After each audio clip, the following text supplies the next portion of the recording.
Etong araw nga na ito ay samahan niyo ako kung saan ay titikman natin ang pinagmamalaki ng Lighting Chow Pan. Food testing nga ngayon mga kaibigan, kaya naman huwag kayong magpapahuli kapag nag-open na sila sa January 28, 2026. Kung gusto mo malaman kung saan banda ito ay panoorin mo lang ang buong video at isasama ko kayo. Jerome Tugade is back, also known as Igu Vibes TV. Istibis ka lang, balok!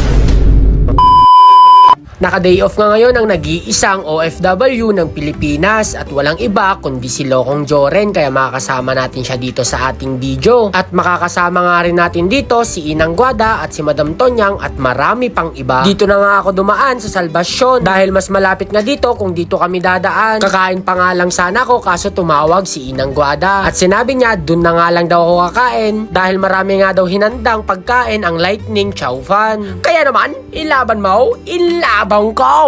Sa hindi nga kalayuan ay narating na namin dito ang Robinson Supermarket dito banda sa Alicia Isabela. At diretsyon mo nga lang ng onte ang Robinson Supermarket ay dito na nga yun banda. Pagkadating ko nga dito ay naabutan ko si Idol Caboral at si Inang Guada. At hinihintay nga namin sila Madam Tonyang, DJ Klang at sila Lokong Joren. Sa hindi nga katagalan ay heto't dumating na nga rin sila Madam Tonyang. Habang hinihintay nga namin sila Lokong Joren ay heto naman si Inang Guada nagpapatawa lang dyan sa Gedli. Pagkatapos nun ay inihanda na nga nila ang aming kakainan. Heto nga ang mga pwede nyong makain dito o ma-order dito sa kanilang soft opening sa January 28, 2026. Kaya naman inaanyayahan ko kayong pumunta dito sa Lightning Chow Fan at siguradong mabubusog kayo. For almost 3,000 years ay dumating na nga ang pinaka-idol ng lahat, ang nag-iisang OFW dito sa Pilipinas na nanggaling pa sa Aremeca. Walang iba kundi si Idol Lokong Joren. Bago nga kami kumain o mag-food testing ay nag-picture-picture nga muna kami. Pagkatapos niyan ay first bite na nga ni Igu Vibes TV nyo. Siyempre hindi mawala ang Idol Lokong Joren nyo. At akala ko nga sa Jollibee lang makikita ang tunay na saya, pero na kay Inang Guada pala. Anay mo, pakak. Ang masasabi ko sa pagkain dito ay hindi nga siya nakakaumay. Like legit, walang halong biro o walang halong kapwa vlogger. Nauna na ngang umuwi sila Lokong Joren dahil may pupuntahan pa sila at dito nga ay nagpapaalam na ako sa kanila dahil uuwi na rin ako. Paki-check ang ating comment section.